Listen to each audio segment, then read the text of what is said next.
At some point, I got really kind of fed up with the more kind of tedious production aspects of it, and just wanted to write music that, felt at least honest to what I wanted to write at the time. And then somehow out of that, Neon Indian just sort of happened. So, in order to go see any interesting show, I would have to drive up to Austin, and it was always like a really awesome experience. But I would say, there was a lot of stuff around that time. Just being in high school and getting a chance to go see The Rapture or, like Preppy 73. I remember during like One Word Extinguisher or something was really pretty mind-blowing. But even then I was like simultaneously listening to a lot of stuff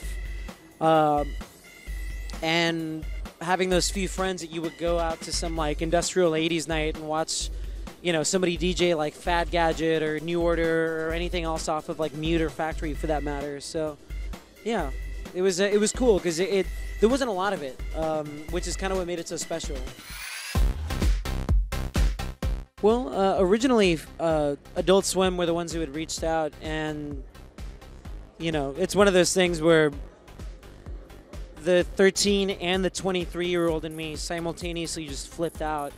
And I was so into their idea for it, and it was, a little bit outside of what I would imagine for a song like that, so I was so excited to see somebody just recontextualize it in some way, and yeah, it was awesome. I was really stoked to meet those guys, and when I saw the video, I just kind of got that familiar surge of being glued to my TV waiting for some new episode of something on Adult Swim. So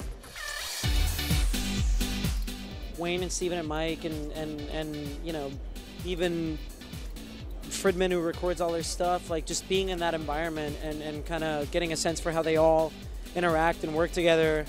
It was truly a psychedelic experience in such a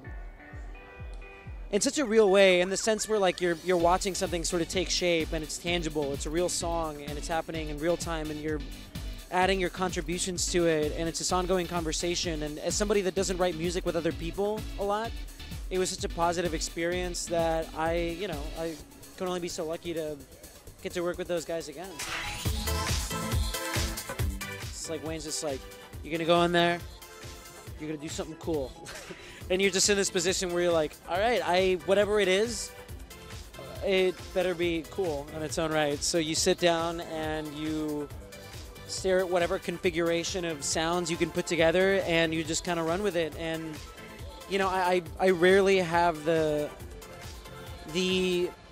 intuitive, I guess, like, it's not even like self-confidence, but just the impulse to just do something and record it and let it go, and something like that hadn't really happened since like the first couple of songs in Psychic Chasm. So I feel like Wayne was particularly good at tapping into this like, brainstem state of mind where it was just like, there's the instrument, that's the sound, there's the song, and it was great.